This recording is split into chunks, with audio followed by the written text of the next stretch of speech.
नमस्कार सांग माने करी छेना मिठा जोटा कि व्हाइट कलर मिठा रोचे आमर से मिठा तैयार करी घरे रूपार मोर तैयार करूँ मुझे क्षीर बसईदेवी फुटियापाई छेना छिड़ेवा देखो यहाँ हूँ गोल मिल्क आ नॉर्मल मिल्क यहाँ नुआ आसी ब्रांडटा मार्केट को बहुत भल मोटा रोचे क्षीरटा तो छेनापाई बहुत ही भल रही क्षीरटा मुझे आज आनी चलते क्षीरटा आम भलसे गरम करनवा दिन सारा बहुत सारा काम था तो आमको टाइम ही मिल था टुडे डे किसी ब्लॉग करने तो नाइट रे आमर करार मिठा तो मुझे भाविली ब्लॉगटा करी आपण देखईदेवी रेसिपीटा आम केमी घरे बनाऊँ तो आमको एत भल भी आसेनि कि बहुत टेस्टी लगे तो घरे बन खाया भल लगे सेटा मार्केट आजिकल बहुत ही कम मिलूँ जोटा कि व्हाइट कलर मिठा कम मिठा रही है बहुत ही सॉफ्ट रही है से मिठाटा बहुत ही टेस्टी होता है बहुत थर रेसिपी देखी जोटा कि ऑनलाइन रे यूट्यूब रे बहुत ही अवेलेबल से रेसिपी तो से रेसिपीटा मुझे बहुत थर देखी घरे पे आम बहुत थर करूँ थर थे फिटी जाए थर थे भल हुए देखिए एथरक आमर कौन हो मिठाटा परफेक्ट हो ना देखिए कौन केमती हो चलते स्टार्ट करवा फास्ट क्षीरटा भलसे गरम करने मोर डिश ये बसई देती चलते क्षीरटा गरम करनवा हाँ देखो देखो आम छेना प्राय छिड़ी आसला देखिथे क्षीर पकई दी क्षीर टिके फुटिकी छेना है उपा लगे देखो केते पतला छेना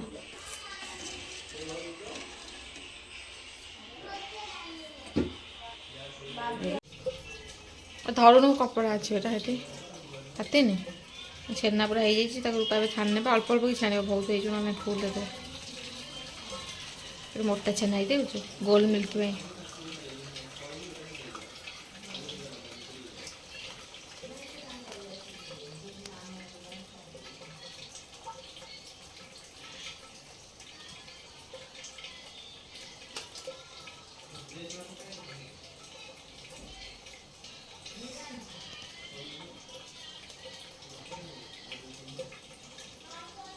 छोटे चापी सारू आते बाहर कर चापी देव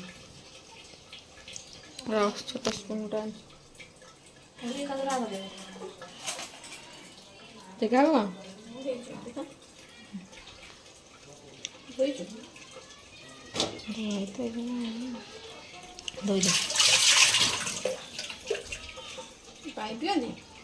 छेना पानी पिंदी भल लगे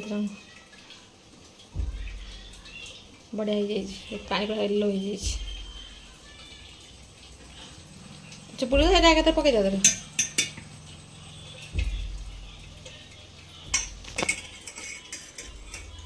बुड़ी जा पूरा नहीं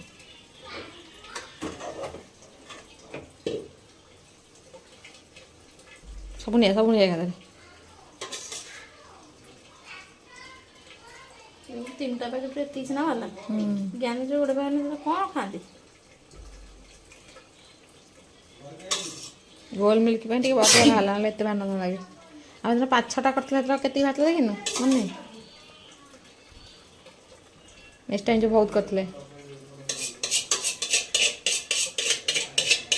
पड़े चिपुड़ दबा भल से पूरा चकटिकी करवा मिठा मुझे जाऊँ खाईदे मोर पखाड़ थुआगला खरा दिन पखाड़ खाया भारी भल लगे ना मुझे भारी भल पाए पखाड़ खाया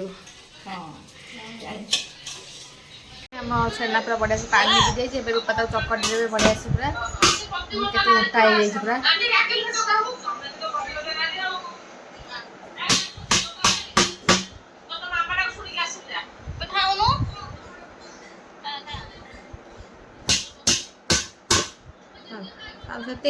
से बाहर बढ़िया से पोछि ने कि रखेनि बढ़िया देख छेना पूरा बहुत दाना दाना हो पूरा आउ सफ्ट करते भल था छेनाटा छेना दाना होगा बहुत चकटिया पड़ो बहुत काम करा पड़ो ये पैसा सह तो तले बस कलानी दाना दाना होगा छेनाटा छेनाटा सफ्ट छेना करा हुए देखा जाऊ कौन हो दाना दाना देखिए आदर हो ना टेस्ट करा रूपानी बढ़िया से सब छेना पूरा चकर ने आम पूरा चकरला देखिए रूपा के सफ्ट चकर ରୂପା ବଢ଼ିଆ ସେ ପୁରା ଚକଟି ଦେଲେଣି ଛେନାକୁ। ଆଉ ଥରେ ଲେଖା ଚକଟା ହବ। ସେକେଣ୍ଡ ଥରଟା ମୁଁ ଚକଟିବି। ରୂପା ହାତ କ'ଣ ହେଲା ଚକଟିକିନା। କେତେ ଟାଇମ୍ ଲାଗୁଛି ଚକଟିବାକୁ। ଏତିକି ଛେନାରୁ ଅଧଘଣ୍ଟା ଲାଗିଲାନି ଚକଟିବାକୁ। ଭାରି ମେହନତର କାମ। ରୂପା ବହୁତ ମେହନତ କଲେଣି। ହାତରେ ଶୋଇ କୁକୁଡ଼ି ମାରିଲାଣି। ମୁଁ ମୋର ବସିକି ଭିଡ଼ିଓ ଏଡ଼ିଟିଂ କରୁଛି। ସାଙ୍ଗମାନେ ରୂପା ବଢ଼ିଆ ସେ ଚକଟି ନେଇଛନ୍ତି କେତେ ପାଲିସ୍ କରିକି। ଏବେ ତାକୁ ରୂପା ବଢ଼ିଆ ସେ ଗୁଳା କରିନେବେ। ଛୋଟ ଛୋଟ ପୁରା ଟୁ କରିନେବେ। କୁନି କୁନି ନା ବଡ଼ ବଡ଼ କରିବା? କୁନି କୁନି କଲେ ଭଲ ହବ।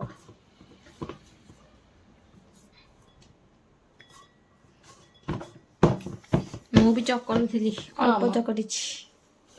ରୂପା ଆବୁରିକି ବସିବ କିନ୍ତୁ କାମୁଡ଼ି ପକେଇବ ମୋତେ।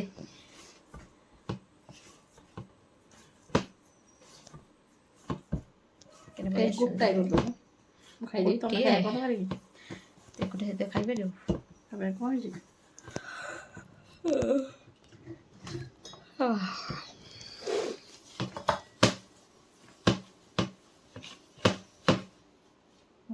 ଅଟା ପୁରା କରିଥିଲା।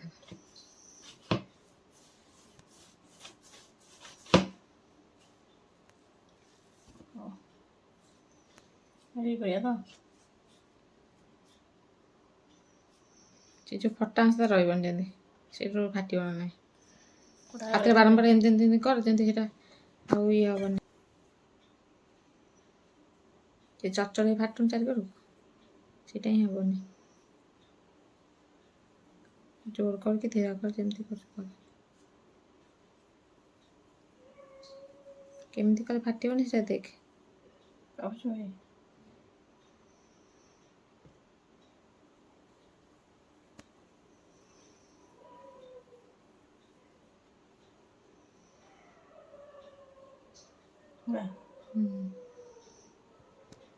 ରୂପା ଗୋଟେ ରସଗୋଲା ତିଆରି କରିଦେଇଛନ୍ତି ତ ପୁରା ରସଗୋଲା।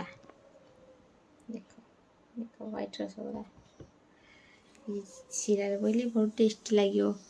ରୂପା ଆମର ଏବେ କରିଥାନ୍ତୁ ସବୁ ଯାକ ଏମିତି ଗୁଳା କରି ଥୋଇଦେବେ। ମୁଁ ଯାଉଛି ଶିରାଟା ବନେଇ ବସେଇଦିଏ। ମୁଁ ଯାଇନି, ତୁ ଏକୁଟିଆ ବସେଇଦିଏ ଶିରାଟା। ଦେଖ ସାଙ୍ଗମାନେ ପାଣି ପୁରା ବଢ଼ିଆ ସେ ଫୁଟିଲାଣି। ମୁଁ ଏଠି ଗୁଜୁରାତି ଛେଚିକି ରଖିଛି ଦୁଇଟା। ଏବେ ତାକୁ ପାଣିରେ ପକେଇଦେବି।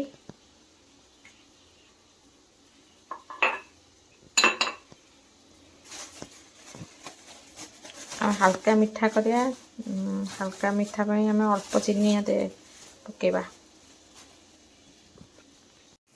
ପାଣିଟା ବଢ଼ିଆ ଫୁଟୁଛି। ଏବେ ଆ ଦେହରେ ଆମେ ଚିନି ଆଡ଼୍ କରିବା। 2 ସ୍ପୁନ୍ ଚିନି ଆଡ଼୍ କରୁଛି। ଆଉ ଏତିକି।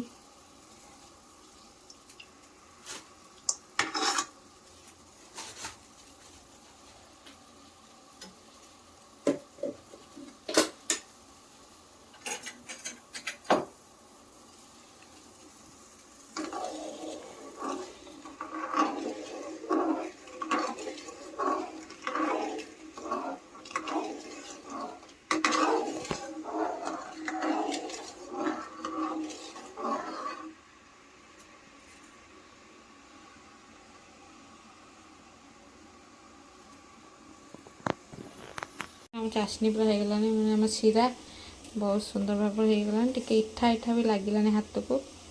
ଏଟା କି ଆଗରୁ ଲାଗୁନଥିଲା, ଜମା ବି ଫିଲ୍ ହେଉନଥିଲା ଇଠା। ଏବେ ଟିକେ ଏମିତି କଲା ଇଠା ଫିଲ୍ ହେଉଛି, ଯେଉଁଟାକି ହେଇଗଲାଣି ଲାଗୁଛି। ଏବେ ଆମେ ଏଥିରେ ମିଠାଟା ପକାଇଦେବା ସବୁ। ରୂପା ବଢ଼ିଆ ସେ ଗୁଳାକ ରଖିଛନ୍ତି। ଆମେ ପକାଇବା ପୂର୍ବରୁ ଟିକେ ଆଞ୍ଚ ସ୍ଲୋ କରିଦେବା, କାରଣ ଫୁଟିକି ନହେଲେ ଆମ ସବୁଯାକ ମିଠା ଫିଟିଯିବ। ଚାଶନି ସହିତ ଫୁଟିକିନି ବଢ଼ିଆ ସୁନ୍ଦର ଭାସୁଛି। ସୁନ୍ଦର ଭାବରେ ଭାସୁଛି ଦେଖିତେ।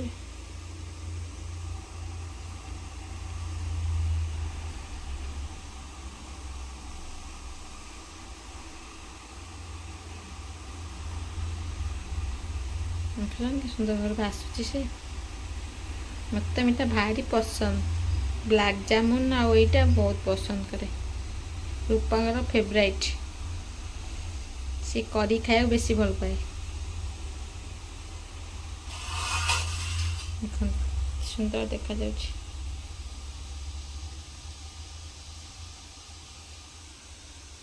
ଟିକେ ଗ୍ୟାସ୍ ବଢ଼େଇବା ତା ଫୁଟିବା ପାଇଁ ଟିକେ ଦେବା ତାକୁ। ତ ଆଗେ ଯାଇ ଥଣ୍ଡା ଜିନିଷ ପକାଇଛେ, ଟିକେ ଫୁଟିଲେ ଆଉ ଟିକେ ସିମ୍ କରିଦେବା, ତାପରେ ତାକୁ ଘୋଡ଼େଇ ଦେବା।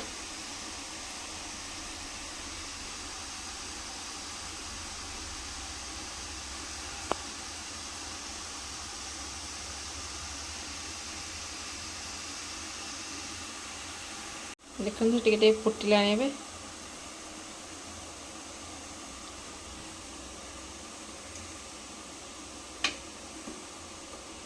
এটা ଏମିତି ଫୁଟିଲେ ହିଁ ଚାଷଣୀ ସହିତ ସେଟା ଫୁଲେ। ଛୋଟ ଛୋଟ ରସଗୋଲା ଆମର ବଡ଼ ବଡ଼ ହେଇଯିବ ଫୁଲିକି। ମୋତେ କଳା କଳା କ'ଣ ଇଏ ହେଉଛି ଯେଉଁ ପକେଇଥିଲି ଗୁଜୁରାତି ତାରି ମଞ୍ଜି କଳା କଳା ଦେଖାଯାଉଛି।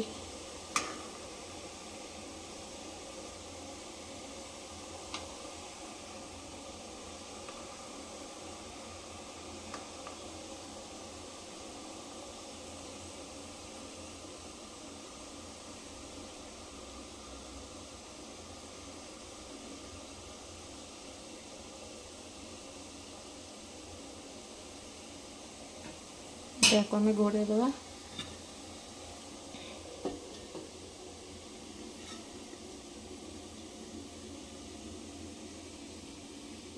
ତାକୁ 10-15 ମିନିଟ୍ ଏମିତି ଛାଡ଼ିଦେବା। ସେଇଟା ଫୁଟିବାର ଆସିକିନି 5 ମିନିଟ୍ ପାଖାପାଖି ହେଇଗଲାଣି। ଏବେ ଆମେ ତାକୁ ଖୋଲିକି ଦେଖିବା ଆମ ମିଠା କେତେ ଫୁଲିଲାଣି। ଦେଖନ୍ତୁ ଆମ ମିଠା କେଡ଼େ କେଡ଼େ ଫୁଲିକି ହେଇଗଲାଣି।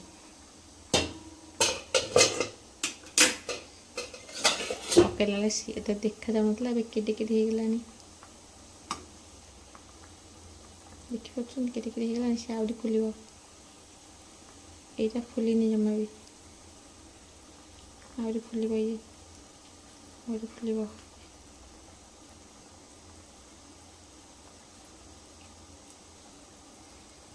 ତାତ ଟିକେ କାଟନ୍ତା ବେଳେ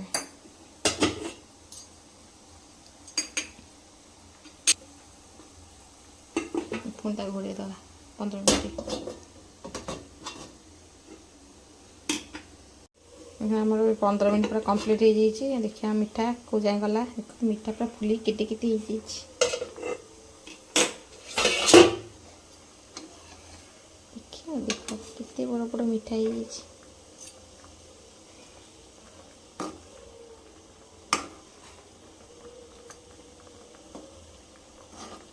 ଭେରି ସଫ୍ଟ ସଫ୍ଟ ମିଠା। ଦେଖନ୍ତୁ ଆପଣମାନେ ଦେଖନ୍ତୁ ଗ୍ୟାସ୍ ଜମା ବି ଅଧିକା ଦେବେନି, ପୁରା ମିଡ଼ିୟମ୍ରେ ହିଁ ଦେବେ। କିନ୍ତୁ ସେ ଟିକେ ଟିକେ ଖାଲି ଫୁଟିବ।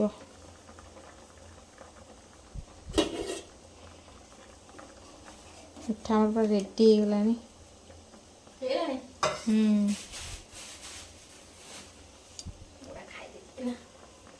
ଖାଇଦେବୁ?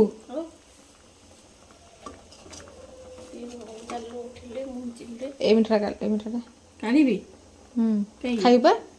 ଆହୁରି ହଉ ହେଇଗଲାଣି ବା, ଆଉ କେତେ ହବ? ଫୁଟୁ କ'ଣ ଅସୁବିଧା ଅଛି? ଅସୁବିଧା କିଛି ନାହିଁ, ପାଣି ନାହିଁ, ଅଧିକା ପାଣି ଦେଇନଥିଲି ନା, ଚାଲିଯିବ ସିଏ। ଦେଖନ୍ତୁ ଆମ ମିଠା ପୁରା ରେଡ଼ି। ରୂପା ଖାଲି ଖାଇବା ପାଇଁ ଚାଲିବନି ବଢ଼ିଆ ଦେଖାଯାଉଛି। ଦେଖନ୍ତୁ ସେମାନେ ଆମ ମିଠା ପୁରା ରେଡ଼ି। ଆମେ ଏପଟେ ଦୁଇଟା ମିଠା ଯେଉଁ ବଡ଼ ବଡ଼ ସାଇଜ୍ ମିଠା ସେଗୁଡ଼ା ହାତରେ ଦୁଇଟା ନିଏ ଖାଇଦେବା ତୋରଟା ମୋରଟା। ମିଠା ପୁରା ରେଡ଼ି ହେଇଗଲାଣି। ଟିକେ ଶିରା ଆଣିବା ନା, ଶିରା ବିନା ମିଠା ଖାଇବାର ମଜା କ'ଣ। ପୁରା ଗରମ ଗରମଟା ପୁରା ଇଏ ବାହାରୁଛି, ବାମ୍ଫ ବାହାରୁଛି। ଆଉ ଏତିକି ରହିଲା, ଆମେ ସକାଳେ ଖାଇବୁ। ନାଇଁ ବେ ତା ଦେହରେ ପୁରୀ ଘୁରେଇବୁ। Very soft.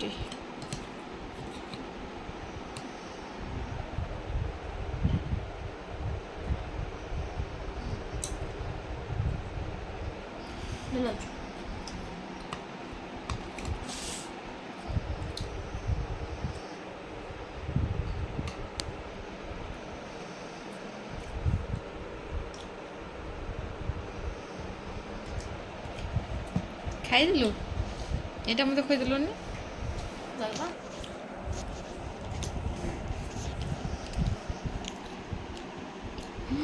କି ସଫ୍ଟ ୱାଓ ଦେଖ କେତେ ସଫ୍ଟ ସ୍ପଞ୍ଜ ପରିକା ହେଇଛି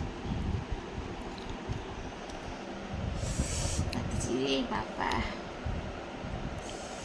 ୱାଓ କେତେ ହଉଛି ବେ ସ୍ପଞ୍ଜ ସ୍ପଞ୍ଜ ଭିତରେ ପୁରା ଫୁଲ୍ ଅଛି ପମ୍ପା ନାହିଁ। ଆଗେ ଥାଉ ଚାମୁଣ୍ଡି ପଡ଼ୁଛି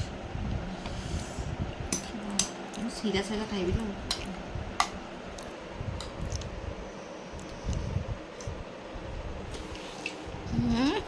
ବଢ଼ିଆ ହଉଛୁ ତୁ ଯେତେବେଳେ ମୋ ହାତ ତିଆରି ମିଠା ନା ମତେ ଲଗେଇଦେଲୁ ମୁଁ କାହିଁ ନଜର ଲଗେଇ ମୁଁ ମତେ ଲଗେଇଦେଲୁ ଖାଇଦେଲୁ ତ ମିଠା ଅତିକଟା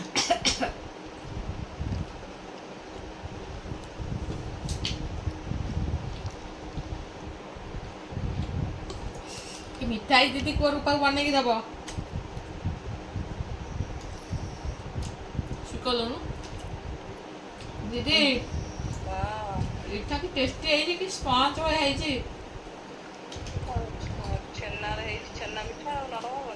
ରୂପାକୁ ବନେଇ ତମ ପାଇଁ ପଠେଇବ ଆବେ କରିଛି କି ସେ କଥା କହୁନୁ